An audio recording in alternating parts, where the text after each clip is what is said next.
Hey neighbor, welcome back to ARTV. My name is John and it's time for a review of the fourth studio album made entirely in quarantine during the COVID-19 pandemic by the experimental pop artist Charli XCX. It's aptly titled How I'm Feeling Now.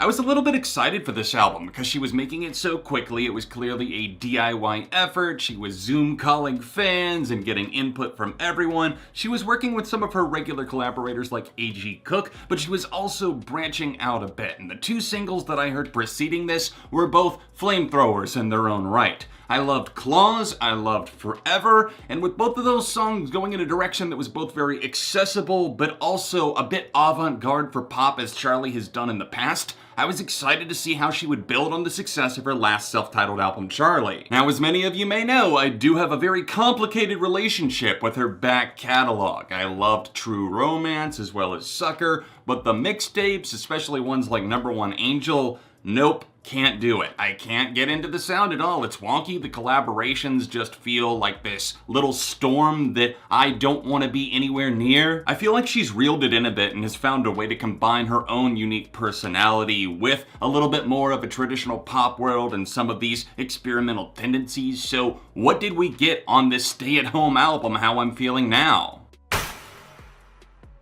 Literally one of my least favorite things as a music fan is to hear the lead singles, to be really excited about them, to feel this really fresh sound that's pumping a lot of life back into me as a listener, and then to check out the full-length album and things just kind of sail away and say, well, those are still my top two favorites and nothing else is really challenging all that much. How I'm Feeling Now is definitely not a bad album, it's just a little bit all over the map and hard to pin down. I think some people will love that, and if you've enjoyed her mixtapes in the past, then I don't see this being a hurdle that you're gonna have to clear. But for me, I feel that some of the songwriting is definitely not up to par with Charli XCX expectations. It feels a little basic in places on some of these tracks like 7 Years that feel extremely underwritten. But also on the other side of the fence, we do have the amazing cuts like Claws or even the closer Visions that really lift off. She's worked with a lot of different collaborators here in terms of production. And of course, as I name-checked already, A.G. Cook, you're gonna hear some of that signature production on the opening track, Pink Diamond, that definitely goes hard like Charli talks about on the track.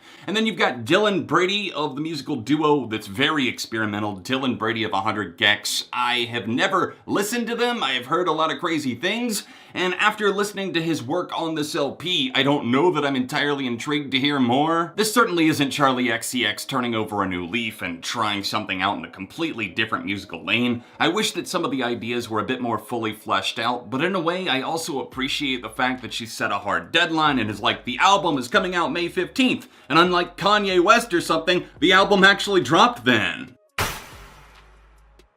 Let me just go ahead and stick my neck directly into the oncoming traffic because I know that you're ready to run me over. We'll go ahead and get some of my negatives out of the way first. The track Party For You is very tedious. It is way too long, it feels clunky, it drags on, the lyrics feel extremely basic, it almost feels like watching paint dry in places, but then there's faster parts of the song where she picks it up almost into this rap cadence as Charli has been known to do in the past, and those parts work for me. There's interesting ideas littered throughout this LP, it's just that they don't often come together for full-length songs. Point in case, another example of my hands feeling a bit tied is the next to last track on the LP, Anthems.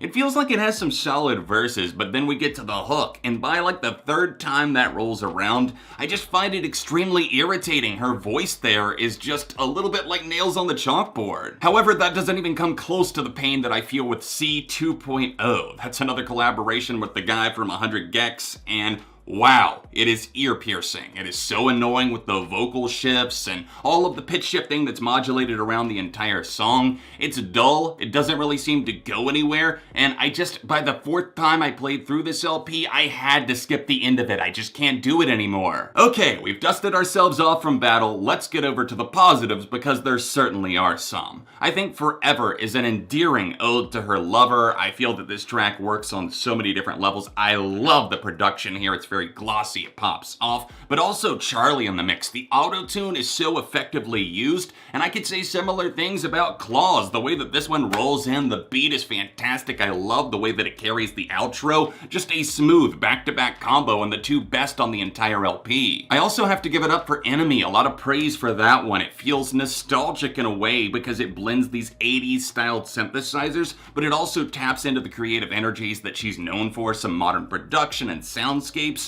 I feel that this track is going to be one of the most underrated on the album, only time will tell, but this one definitely infuses classic Charli with a little bit of an older homage, and it doesn't feel like it entirely owes itself to that decade. It's just like, hey, here's a passing glance, I give you credit for that being here, and now let's move forward. The clipping atmospheric production on I Finally Understand, along with the lyrical content, of course, was a nice bring me up moment in the middle of this LP, but the final track that I want to talk about is the closer, Visions. This definitely, as others have pointed out, feels like a rave for the end of the world party. It's very nice, actually. It goes out with a bang, and that's exactly how this album needed to end, and it's a shame that some of the tracks around it didn't pull it up to the same heights, but I'll take what I can get.